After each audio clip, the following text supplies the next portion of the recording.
সহযোগ যেমন চলবে, পথে আমাদের বৃক্ষরোপণ গণ অবস্থান কর্মসূচিও পাশাপাশি চলবে।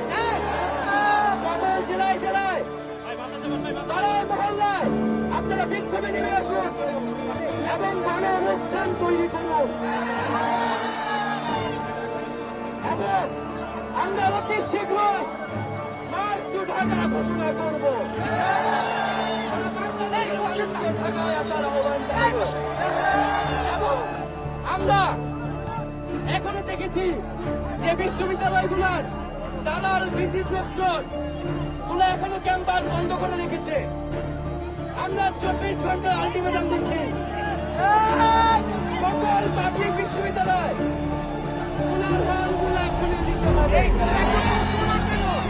তোমরা একটু বসো না কেন? বসো, যদি বসো, 24 ঘন্টার মধ্যে খুলে দেওয়া হয় আমরা নিজ দায়িত্ব এই সবাই বসো, বসো, বসো, আজকে যারা বিভিন্ন প্রান্ত থেকে এসেছে বসো, সবাই বসো। কলেজের কলেজ মাদ্রাসা বিশ্ববিদ্যালয় শিক্ষার্থী এসেছে, তাদেরকে আন্তরিকভাবে ধন্যবাদ জানাচ্ছি।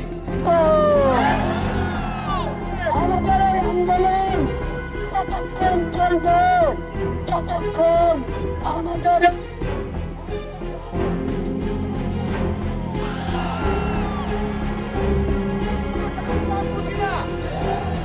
আমরা মনে করি খুনি হাসিনা সরকার এবং এই ফ্যাসিবাদী শাসন ব্যবস্থা বাংলাদেশ থেকে তার পতন করতে হবে। একটা ঐক্যবদ্ধ বাংলাদেশ গড়ে তুলতে হবে।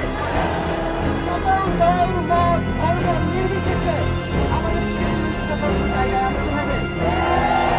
এখানে যাতে কোনোভাবে বিরক্তি করার সুযোগ সরকার না পায় সেই সুযোগটা যাতে সরকার থেকে না দেয়। অনেকে অনেক দূর প্রান্ত থেকে এসেছে, আমরা তাদেরকে ধন্যবাদ জানাই। এবং আমাদের সাথে আমাদের অভিভাবক, শিক্ষক, নাগরিক প্রতিনিধিরাও এসেছে, আমরা তাদের সম্মতি জন্য তাদেরকে ধন্যবাদ জানাই। আমরা তাদের মধ্যে গুলশান থেকে শুনবো।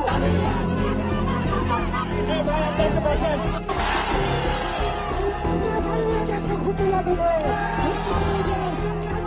ফাইনাল চলে গিয়েছে। কর্মীদের সাথে পালানো শুরু হয়েছে।